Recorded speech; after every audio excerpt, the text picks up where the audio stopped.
Hello दोस्तों, मेरा नाम है शुभ और आप सुन रहे हैं शुभ स्टोरीज़ दर्दनाक दास्तां। तो आज की हमारी कहानी 3 दोस्तों की है, अरविंद, शेखर और सुनील। ये बात उन दिनों की है जब गांव के इलाकों में मोबाइल, टीवी या कोई भी मनोरंजन के साधन नहीं हुआ करते थे। लोग टाइम पास करने के लिए दोस्तों के साथ घूमते फिरते और गप्पे करते। उस समय पाल्टापुर नाम के एक गांव में राजेश नाम का एक आदमी रहता था। राजेश शादीशुदा था। अभी साल भर पहले ही उसकी शादी हुई थी। वो बहुत ही खुशमिजाज और हंसमुख व्यक्ति था। सभी के दुख में सुख में हर जगह उससे जो बन पड़ता वो करता, लोगों की मदद करता। उस इंसान के अंदर अपनापन बहुत था। पर पता नहीं क्यों कुछ दिनों से राजेश शांत शांत सा रहने लगा। किसी से ज़्यादा बात भी नहीं करता था, बस अपने काम से काम रखता। कोई अगर उससे बात करने या कुछ पूछने की कोशिश भी करता तो वह कुछ जवाब नहीं देता था, बस हाँ में सिर हिलाता और चल देता। उसका चेहरा सारा दिन मुरझाया रहता था। देखने से साफ पता चलता था कि वह तनाव में है। फिर कुछ दिन बाद सुबह के करीब 5 बजे खेत की तरफ जाते हुए एक आदमी ने एक पेड़ पर लटकती हुई राजेश की लाश देखी। वह वहां से चिल्लाता हुआ गांव की तरफ भागा आया और आकर राजेश के घर वालों को बताया कि राजेश ने जंगल की तरफ पेड़ पर फांसी लगा ली है। राजेश के घर वाले और सारा गांव जंगल की तरफ दौड़ पड़ा। जाकर देखा तो राजेश की लाश पेड़ पर झूल रही थी। उसकी दोनों आँखें और जबान बाहर को लटक रही थी। सबने मिलकर राजेश की लाश को पेड़ से नीचे उतारा और उसे लेकर घर आ गए। घर वालों का रो रो कर बुरा हाल था। राजेश की पत्नी, जो कि अभी साल भर पहले ही शादी होकर आई थी, इतनी सी उम्र में ही विधवा हो गई। राजेश की मौत ने उसके घर वालों के साथ सारे गांव को भी दुखी कर दिया था। राजेश का अंतिम संस्कार किया गया। पूरे गांव में मातम सा छाया हुआ था, क्योंकि इतना हंसमुख और खुशमिजाज इंसान अचानक कैसे खुदकुशी कर सकता है। चारों तरफ राजेश की ही बातें हो रही थी। सभी लोग अपना अपना अनुमान लगा रहे थे कि शायद इस वजह से राजेश ने खुदकुशी की होगी, या ये कारण रहा होगा, वो कारण रहा होगा। पर किसी को भी सच्चाई का कुछ पता नहीं था कि आखिर राजेश ने खुदकुशी क्यों की। राजेश ने कभी किसी से भी कुछ नहीं बताया था। खुदकुशी के कुछ दिन पहले से ही वह ना तो किसी से मिलता ना ही बात करता था। घर वालों को भी उसने अपनी परेशानी के बारे में कुछ नहीं बताया था। बेचारे उसके घर वाले छाती पीट पीट कर सारा दिन सारी रात रोते रहते। जिनके घर का जवान लड़का इतनी सी उम्र में चल बसा हो, उनका हाल उनसे बेहतर और कोई नहीं समझ सकता। राजेश को दुनिया से गए 2 दिन ही हुए थे। अभी उसके चिता की आग भी ठीक तरह से ठंडी नहीं हुई थी। राजेश की खुदकुशी अभी भी गांव वालों के लिए चर्चा का विषय था। वो गर्मी का मौसम था और चांदनी रात थी। चारों तरफ चांद की रोशनी बिखरी हुई थी। ऐसे में उस गांव के 3 दोस्त, अरविंद, शेखर और सुनील, रात करीब 10 बजे बैठकर राजेश की मौत के बारे में ही बात कर रहे थे। तीनों लगभग 18-19 साल के ही लड़के थे। वे भी अपने अपने में बात कर रहे थे कि आखिर क्या वजह रही होगी कि राजेश ने अपने परिवार और अपनी साल भर की ब्याही पत्नी तक का मुंह नहीं देखा और ऐसा गलत कदम उठाया। और फिर तीनों दोस्तों में से एक दोस्त अरविंद ने कहा, अच्छा, अब राजेश तो भूत बन गया होगा ना। इतने में ही दूसरे लड़के शेखर ने कहा, हाँ, मेरी दादी कहा करती थी कि जो भी अकाल मृत्यु मरता है, मतलब बिना मौत के ऐसे ही फांसी लगाकर, जहर खाकर, या जिसका कत्ल हो जाता है, जो लोग भी ऐसी मौत मरते हैं उनकी आत्मा को शांति नहीं मिलती। उनकी आत्मा तब तक भटकती रहती है जब तक कि उसकी उम्र पूरी ना हो जाए। इतने में ही तीसरे लड़के सुनील ने शेखर की बात को काटते हुए कहा, अरे ये तुम लोग क्या बातें कर रहे हो? ये सब फालतू की बकवास है। ये भूत वूत कुछ नहीं होता, सब कहानियाँ हैं। जो इंसान एक बार चला गया वो बस चला गया, वापस कभी लौट कर नहीं आता, ना ही भूत बनकर और ना ही आत्मा। इतने में ही शेखर बोल पड़ा, अच्छा तो तू भूत प्रेत जैसी किसी भी चीज़ पर विश्वास नहीं करता ना? सुनील ने कहा, नहीं, बिल्कुल भी नहीं।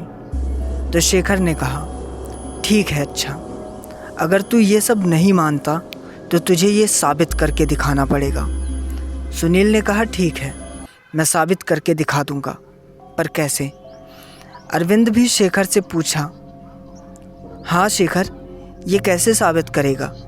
शेखर ने मुस्कुराते हुए कहा, बताता हूँ। शेखर ने अपनी बात आगे बढ़ाते हुए कहा, सुनील, अगर तू सच में ये सब नहीं मानता तो तुझे अभी इसी वक्त उस पेड़ को छूकर वापस आना पड़ेगा जिस पेड़ पर राजेश ने 2 दिन पहले फांसी लगाई थी। अरविंद ने शेखर के मुंह से ये सुनते ही चौंकते हुए कहा, अरे पागल हो गया क्या तू? मजाक और मानना या ना मानना अपनी जगह, पर इतना बड़ा जोखिम उठाना सही नहीं। इस बात को यहीं पर ख़त्म करो और चलो अपने अपने घर चलें, वैसे भी काफ़ी रात हो चुकी है। शेखर, जो कि अभी भी सुनील की तरफ देखता, उसके जवाब का इंतज़ार कर रहा था। सुनील, जो कि भूत प्रेत या आत्मा जैसी किसी भी चीज़ों पर बिल्कुल विश्वास नहीं करता था, पूरे जोश के साथ उसने कहा, ठीक है, मैं जाने के लिए तो तैयार हूँ, पर मेरी भी एक शर्त है। अगर मैं उस पेड़ को छूकर वापस आ गया तो तुम दोनों को भी उस पेड़ को छूकर वापस आना पड़ेगा। अगर मंजूर है तो बोलो। अरविंद, जो कि पहले से ही इन सब बातों से डरता था, उसने अटकते हुए कहा, नहीं नहीं, मैं कहीं नहीं जाऊंगा और ना ही तुम लोगों को कहीं जाने दूंगा। जिसे मानना हो माने, जिसे नहीं मानना वो ना माने, पर अपनी ज़िंदगी के साथ इतना बड़ा खिलवाड़ मैं किसी को नहीं करने दूंगा। पर शेखर, जिसने सबसे पहले वहाँ जाने की शर्त रखी थी, उसने सुनील की तरफ देखते हुए कहा, ठीक है, हम जाएंगे, वो भी एक एक करके। अरविंद बहुत डर रहा था, उसने जाने से साफ इनकार कर दिया। उसने कहा, तुम लोगों को तुम्हारी जान प्यारी नहीं तो तुम जाओ, मुझे नहीं मरना। शेखर ने अरविंद को समझाते हुए कहा, तो इतना मत डर, मैं हूं ना तेरे साथ, तुझे कुछ नहीं होगा। अरविंद ने कुछ जवाब नहीं दिया, बस शांत खड़ा रहा। शेखर ने सुनील से कहा, तो चलो, हम भी जाने के लिए तैयार हैं, पर पहले तुम्हें जाना पड़ेगा। सुनील ने हंसते हुए कहा, यह हुई ना बात, तुम दोनों यही रुको, मैं अभी उस पेड़ को छूकर आता हूँ जिस पर राजेश ने फांसी लगाई थी। और इतना कहते हुए सुनील उस पेड़ की तरफ जाने लगा। इतने में ही शेखर ने उसे पीछे से आवाज़ लगाते हुए कहा, रुको। सुनील शेखर की आवाज़ सुनकर पीछे की तरफ पलटा। शेखर ने कहा, हमें पता कैसे चलेगा कि तुम उस पेड़ तक होकर आए हो या नहीं? शेखर ने अपनी जेब से कुछ लोहे की छोटी छोटी कील निकाली और हथेली में रख अपना हाथ आगे बढ़ाते हुए कहा, जो भी उस पेड़ तक जाएगा वो उस पेड़ में ये कील गाड़ कर आएगा, जिससे हमें पता चल सके कि सच में तुम उस पेड़ को छूकर वापस आए हो या नहीं। सुनील ने हंसते हुए शेखर के हाथ से एक कील ले ली और वहीं पास पड़े एक पत्थर को भी उठा लिया। अब सुनील वापस उस पेड़ की तरफ जाने लगा। चारों तरफ गहरा सन्नाटा पसरा हुआ था, सिर्फ कुत्तों के रोने की और झींगुरों की आवाज़ें ही सुनाई दे रही थी। चांद की रोशनी भी फूट फूट कर चारों तरफ बिखर रही थी। सुनील बिना किसी डर के बस उस पेड़ की तरफ चला जा रहा था। यहाँ शेखर और अरविंद, जो कि उसी जगह पर खड़े सुनील के वापस आने का इंतज़ार कर रहे थे। 15 मिनट हो चले थे, पर सुनील अभी तक वापस नहीं आया था। शेखर और अरविंद आपस में बातें करने लगे। कितनी देर हो गई, अभी तक तो सुनील को वापस आ जाना चाहिए। अरविंद ने डरते हुए कहा, छोड़ शेखर, जाने दे, उसे पक्का राजेश के भूत ने पकड़ लिया होगा। चल हम घर जाते हैं, हमें नहीं पड़ना इन सब लफड़ों में। शेखर ने अरविंद को शांत कराते हुए कहा, चुप कर डरपोक, वो देख कौन आ रहा है। दूर से उस पेड़ की तरफ से एक परछाई आती हुई नज़र आ रही थी। चांद की रोशनी में सिर्फ इतना ही समझ आ रहा था कि उस पेड़ की तरफ से कोई चला आ रहा है, पर वो परछाई इतनी दूर थी कि उसका चेहरा साफ नज़र नहीं आ रहा था। अब अरविंद के साथ शेखर को भी डर लगने लगा था। एक परछाई धीरे धीरे करके उनकी तरफ चली आ रही थी। अरविंद, जो कि पहले से ही इतना डरा हुआ था, उस परछाई को अपनी तरफ बढ़ता देख शेखर का हाथ पकड़ वहाँ से भागने के लिए जैसे ही उसने कदम बढ़ाया, इतने में सुनील आ गया और हंसते हुए उसने कहा, कहाँ भाग रहे हो?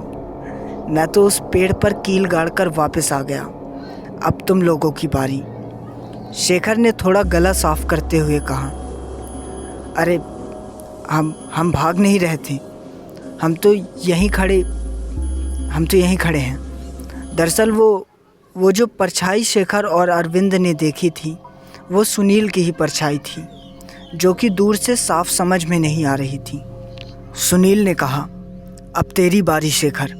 शेखर ने भी पूरे जोश के साथ कहा, हाँ ना, जा तो रहा हूँ। और शेखर ने भी एक कील और पत्थर लिया और उस पेड़ की तरफ जाने लगा। शेखर भले ही उस पेड़ की तरफ जाने के लिए कितने भी जोश से कहा हो, पर वो मन ही मन घबरा भी रहा था। एक तरफ तो वो डर भी रहा था और दूसरी तरफ वो ये सोचकर हिम्मत बांधने की कोशिश करता कि सुनील भी तो अभी उसी तरफ से आया है और उसी पेड़ पर कील गाड़ कर आया है। यही सब मन में सोचते हुए वो उस पेड़ की तरफ बढ़ा जा रहा था।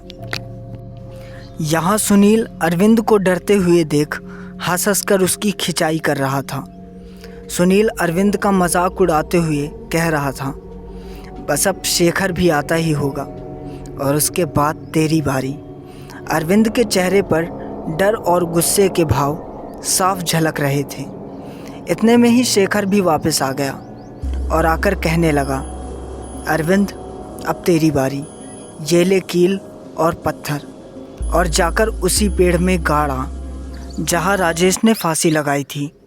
अरविंद जाने में आनाकानी कर रहा था। नहीं, मैं कहीं नहीं जाऊँगा, मैंने पहले ही मना कर दिया था कि मुझे नहीं खेलना ये मौत का खेल। सुनील और शेखर उसे समझाने लगे, अरे कुछ नहीं होता, हम दोनों अभी वहीं जाकर तो वापस आए हैं, हमें कुछ हुआ क्या? नहीं ना, जा तू भी जाना और उस पेड़ पर इस पत्थर की मदद से कील गाड़ना और वापस आ जाना, बस। देख, हम दोनों तो जाकर वापस भी आ गए। ये ले पत्थर और कील, अब तुझे भी जाना ही पड़ेगा। और इतना कहते कहते शेखर ने अरविंद के हाथों में वो पत्थर और कील पकड़ा दी। अरविंद वो पत्थर और कील लेकर धीरे धीरे मन में भगवान का नाम लेते हुए उस पेड़ की तरफ जाने लगा। वो डर के मारे थरथराया जा रहा था। जैसे जैसे वो पेड़ के नज़दीक पहुंच रहा था, उसके हाथ पांव कांपने लगे। उसका शरीर पसीने से बिल्कुल सराबोर हो चला था।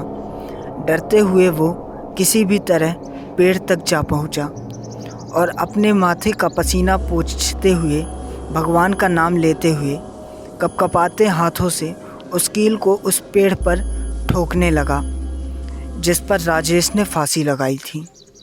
यहाँ सुनील और शेखर बैठकर अरविंद के आने का इंतज़ार कर रहे थे।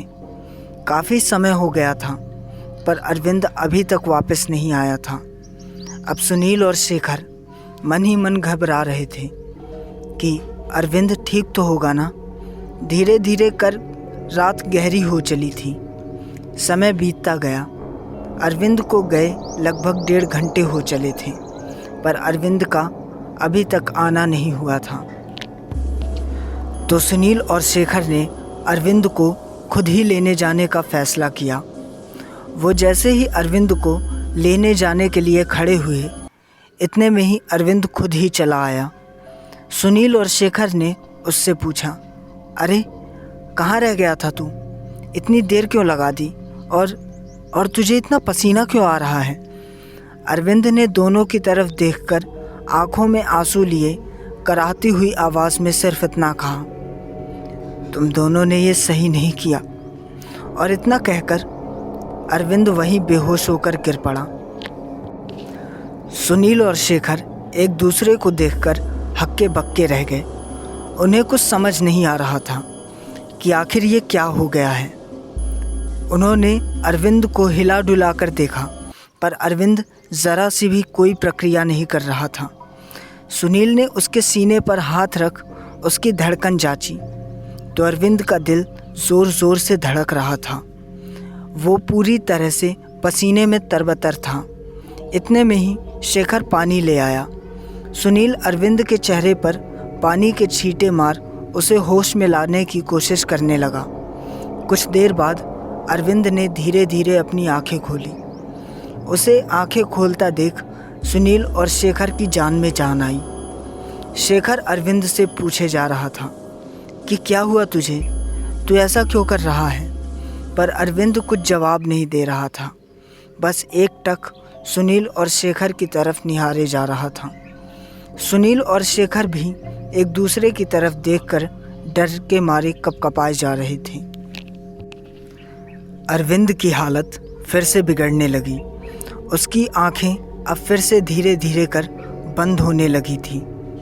ऐसा लग रहा था जैसे अरविंद का शरीर खुद उसके बस में नहीं है। फिर सुनील और शेखर ने अरविंद को सहारा देते हुए उठाया और उसे उसके घर ले जाने लगे। घर जाते वक्त सुनील और शेखर आपस में बातें कर रहे थे कि इसके घर वालों को उस शर्त के बारे में कुछ नहीं बताएंगे। हम कह देंगे कि ये हमें मैदान की तरफ बेहोश पड़ा मिला था। अरविंद की हालत अब और भी ज़्यादा बिगड़ने लगी थी। उसका शरीर पूरी तरह ढीला पड़ गया था। सुनील और शेखर ने उसे गोद में उठा लिया और जल्दी जल्दी उसके घर की तरफ जाने लगे। अरविंद के घर पहुंचकर उन्होंने अरविंद को आंगन में ही लिटा दिया और उसके घर का दरवाज़ा खटखटाने लगे। अंदर से अरविंद के माँ बाप आ गए। आकर उन्होंने देखा तो अरविंद बिल्कुल अधमरी हालत में ज़मीन पर लेटा हुआ है और उसके बगल में सुनील उसे हिला डुलाकर उसे उठाने को कह रहा है। अरविंद की माँ उसकी ऐसी हालत देखकर रोती हुई दौड़कर उसके पास आई और उसके सिर को अपनी गोद में रख उसे जगाने की कोशिश करने लगी, पर अरविंद अपनी आंखें खोल ही नहीं रहा था। अरविंद के पिता ने सुनील और शेखर से पूछा, क्या हुआ इसे? यह कुछ बोल क्यों नहीं रहा है? शेखर और सुनील भी बिल्कुल घबराहट से कांपे जा रहे थे। फिर शेखर ने लड़खड़ाती हुई आवाज़ में कहा, ये हमें मैदान में बेहोश पड़ा मिला, तो हम इसे उठाकर सीधे आपके पास ले आए। शेखर और सुनील ने अरविंद के माँ बाप को सच नहीं बताया, क्योंकि उन्हें डर था कि कहीं अगर हमने सब कुछ सच बता दिया और धोखे से भी यदि अरविंद को कुछ हुआ तो सारा इल्ज़ाम हमारे ऊपर ही आएगा। अरविंद के माँ बाप के साथ शेखर और सुनील भी बहुत डर रहे थे। उन्हें भी अरविंद की चिंता हो रही थी।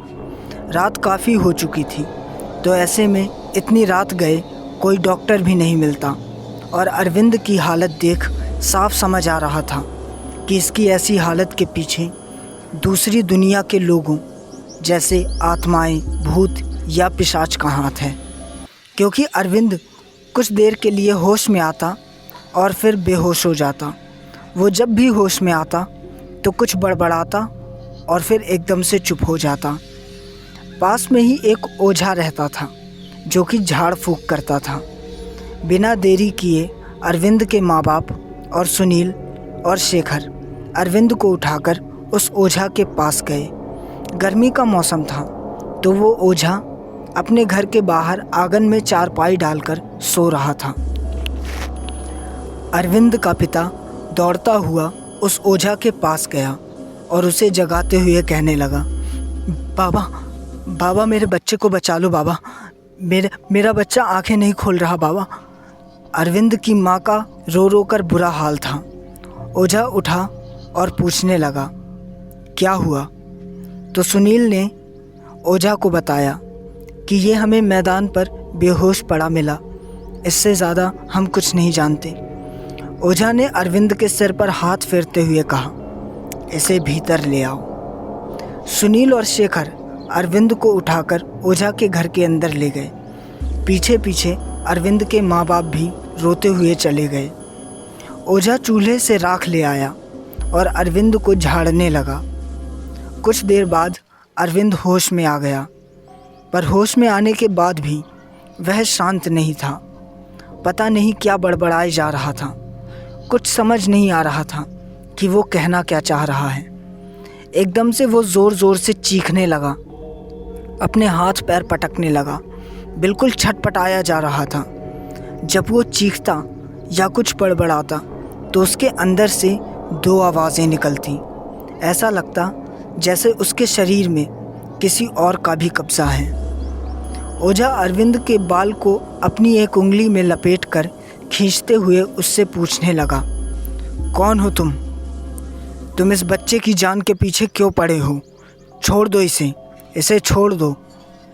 अरविंद, या यूँ कहे कि जिसने भी उसके शरीर पर कब्जा किया हुआ था, वो कुछ बोल ही नहीं रहा था।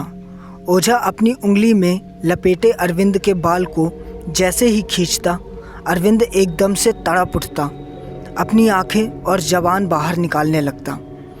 ओझा फिर अरविंद के बाल को खींचते हुए पूछने लगा, बताओ कौन हो तुम? तो अरविंद के शरीर में जिसने भी कब्जा किया हुआ था वो कहने लगा, मैं राजेश हूँ।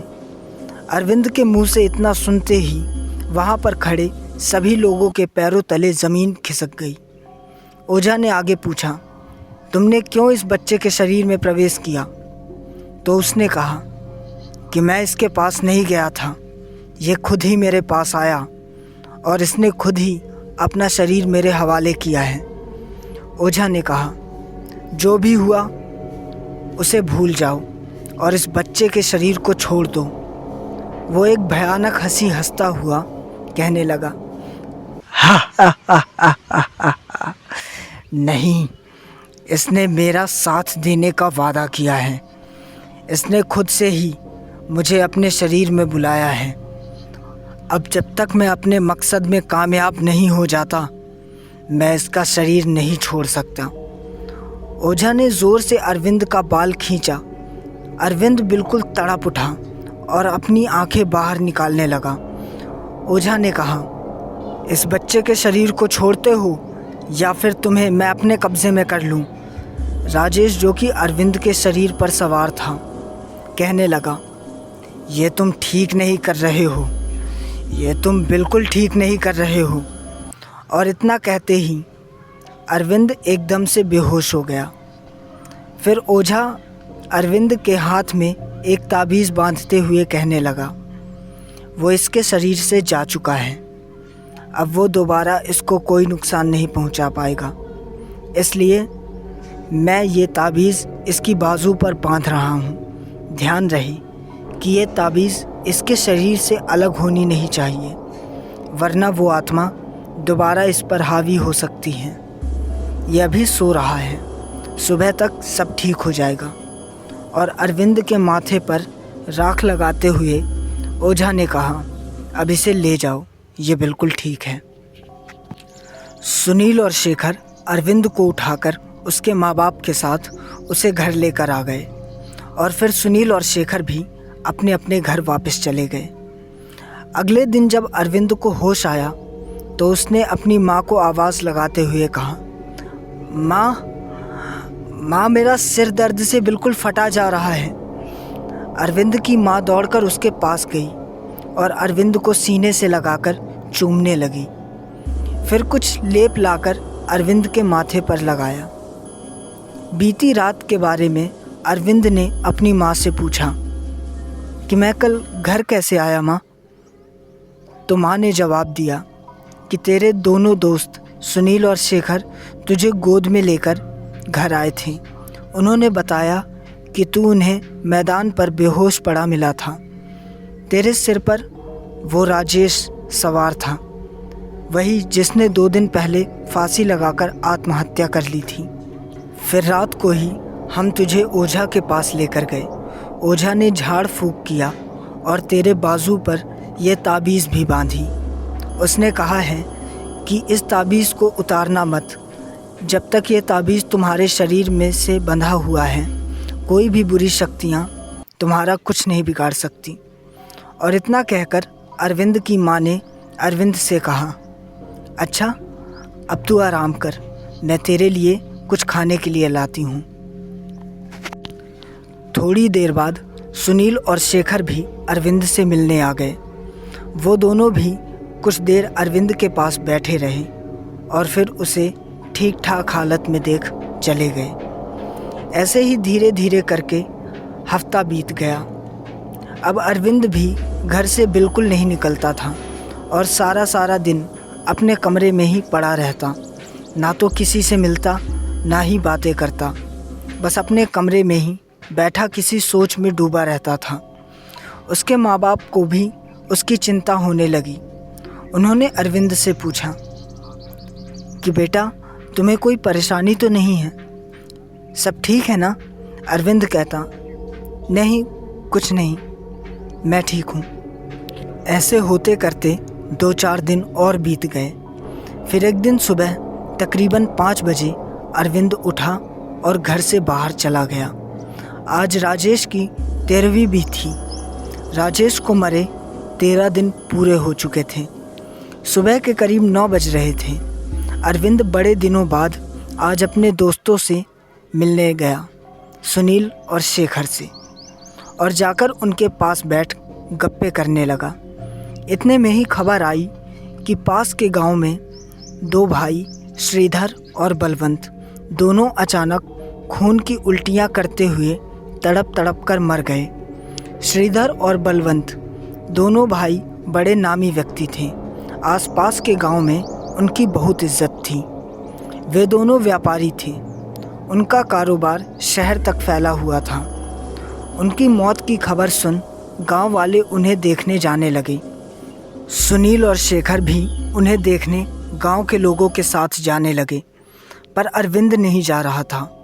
तो शेखर और सुनील ने जिद करते हुए कहा, चलना, देख के अभी ही आ जाएंगे। उन दोनों की जिद करने पर अरविंद भी उनके साथ चला गया। जाकर उन्होंने देखा तो श्रीधर और बलवंत की लाश घर के आंगन में ही पड़ी थी। दोनों ने खून की उल्टियां की थी और दोनों की आंखें और ज़बान बाहर की तरफ लटक रही थी। दोनों देखने में बहुत ही डरावने नज़र आ रहे थे। जो भी उन्हें देख रहा था, सबके चेहरे दुख से भरे हुए थे। यहाँ तक कि सुनील और शेखर के भी चेहरे पर दुख साफ झलक रहा था। पर इतने सभी लोगों के बीच सिर्फ अरविंद ही ऐसा व्यक्ति था जो श्रीधर और बलवंत की लाश देखकर मुस्कुरा रहा था। सुनील और शेखर अरविंद के चेहरे की तरफ देखकर चौंक पड़े, पर उन्होंने उस वक्त अरविंद से कुछ नहीं कहा। वहाँ से वापस जब तीनों अपने गांव आ रहे थे तो सुनील ने अरविंद से पूछा, जब सभी लोग श्रीधर और बलवंत की लाश देख रहे थे तो सबके चेहरे पर दुख था। यहाँ तक कि बहुत से लोग तो रो भी रहे थे, पर सिर्फ तू ही एक ऐसा था जिसके चेहरे से कोई दुख नहीं झलक रहा था। उल्टा तू तो मुस्कुरा रहा था। इतने में ही शेखर बोल पड़ा, हाँ अरविंद, क्या तुझे उन बेचारों के मरने का कोई दुख नहीं है? अरविंद ने कहा, दुख इंसानों के लिए होता है, ना कि हैवानों के लिए। सुनील ने कहा, तू कहना क्या चाहता है? अरविंद ने कहा, तुम सुनना चाहते हो ना कि मैं उनकी मौत पर मुस्कुरा क्यों रहा था? तो सुनो।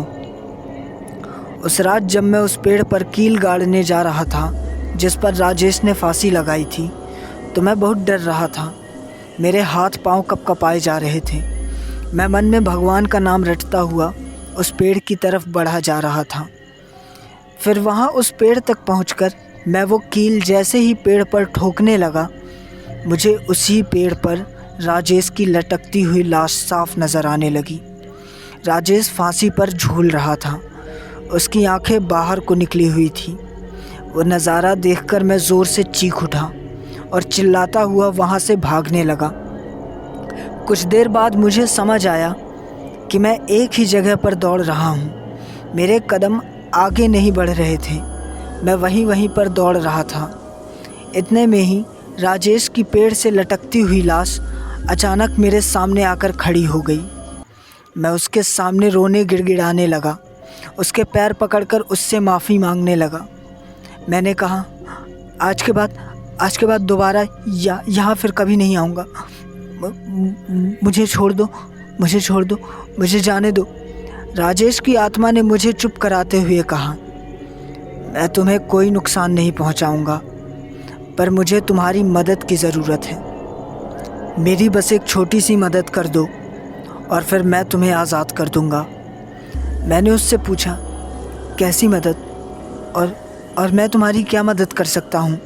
तुम तो मर चुके हो ना, तुमने फांसी लगाकर आत्महत्या कर ली है।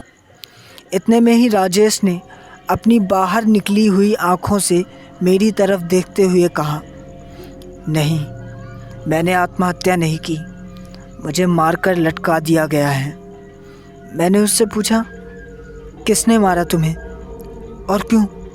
तो उसने बताया कि मैंने पास के गांव में रहने वाले एक व्यापारी श्रीधर से 40,000 रुपये कर्ज लिया था। कर्ज लिए साल भर बीत गए थे। वो मुझसे पैसे मांगता तो मेरे पास पैसे नहीं होते थे। मैंने उससे कहा कि मुझे 3 महीनों की मोहलत दे दो, मैं तुम्हारा एक एक पैसा चुका दूंगा।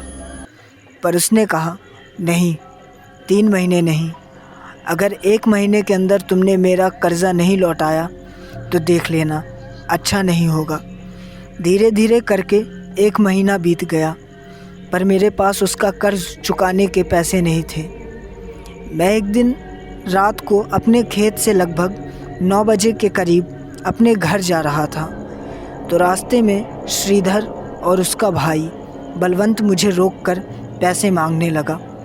मैंने कहा, अभी पैसों का इंतज़ाम नहीं हो पाया है, जैसे ही मुझे पैसे मिल जाएंगे मैं आपका एक एक पैसा चुका दूंगा। मेरे मुंह से इतना निकला ही था कि दोनों भाई श्रीधर और बलवंत मिलकर मुझे मारने लगे। उन्होंने मुझे इतना मारा कि मेरे शरीर की नस नस टूट चुकी थी। फिर उन दोनों ने मिलकर मेरे गले में रस्सी डाली और मुझे इसी पेड़ से लटका दिया ताकि किसी को शक ना हो कि मेरा खून हुआ है। महज 40,000 रुपये के लिए उन्होंने मेरी जान ले ली। अब जब तक मैं उन्हें जान से ख़त्म नहीं कर देता, मेरी आत्मा को शांति नहीं मिलेगी। फिर मैंने हिचकिचाते हुए कहा, पर मैं तुम्हारी इसमें क्या मदद कर सकता हूँ? तो राजेश की आत्मा ने कहा कि मुझे इसी पेड़ पर लटका के मारा गया था, इसलिए अब मैं इस पेड़ पर कैद होकर रह गया हूँ। मुझे उन दोनों भाइयों को मारने के लिए इस पेड़ से निकलकर उनके गांव तक जाना पड़ेगा, और उस गांव तक जाने के लिए मुझे एक शरीर की ज़रूरत है। तुम मुझे अपने इस शरीर में प्रवेश कराकर उनके घर तक ले चलो, फिर उसके बाद मैं खुद ही उनकी जान ले लूँगा। बस मेरी इतनी मदद कर दो, वरना ना तो मेरे बदले की आग कभी ठंडी होगी और ना ही मुझे कभी मुक्ति मिलेगी। ऐसे ही मेरी आत्मा भटकती रहेगी। बोलो, करोगे ना मेरी मदद? करोगे ना मेरी मदद? इस शरीर के सहारे मुझे ले चलोगे ना उन तक? मुझे कुछ सूझ ही नहीं रहा था कि मैं क्या बोलूं। फिर एकदम से उसने चिल्लाकर कहा, बोलो, करोगे ना मेरी मदद? और मैंने डर के मारे उसे हाँ कर दिया। तभी उसने मेरे शरीर में प्रवेश किया, और उसके बाद तो तुम लोगों को ही पता है कि क्या हुआ। मैं उस दिन के बाद से अपने घर से बाहर ही नहीं निकल रहा था। मैं इतना डर गया था कि मुझे अकेले रहने में भी डर लगता था। पर हर रोज़ सोते जागते मुझे राजेश की आत्मा दिखाई पड़ती थी। और फिर मैंने राजेश की कही उन सारी बातों को भी बहुत गहराई से सोचा। मुझे राजेश पर दया आने लगी, और फिर मैंने उसकी मदद करने का फ़ैसला किया। मेरी माँ ने मुझे बताया था कि उस ओझा ने जिसने मेरे शरीर से राजेश की आत्मा को निकाला था, उसने मेरी बाजू पर एक ताबीज़ बांधा है जिससे कि कोई भी बुरी शक्तियाँ मुझे छू ना सके। तो मैंने आज सुबह 5 बजे उस ताबीज़ को अपने हाथ से उतार दिया और उस पेड़ की तरफ चला गया जहाँ पर राजेश को मारकर लटकाया गया था।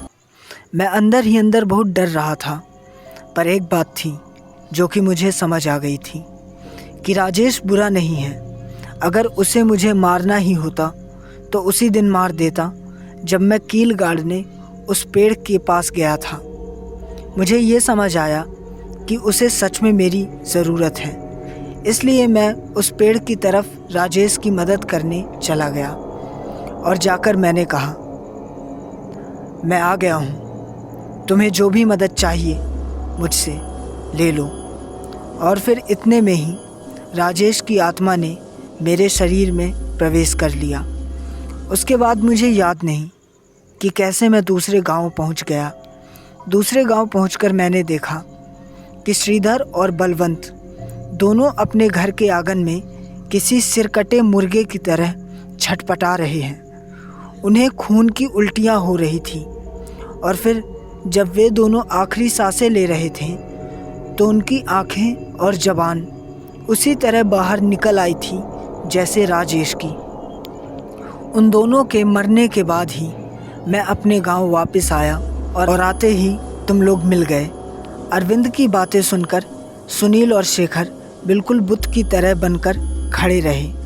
उन्हें यकीन ही नहीं हो रहा था कि अरविंद ने जो बताया वो सच है।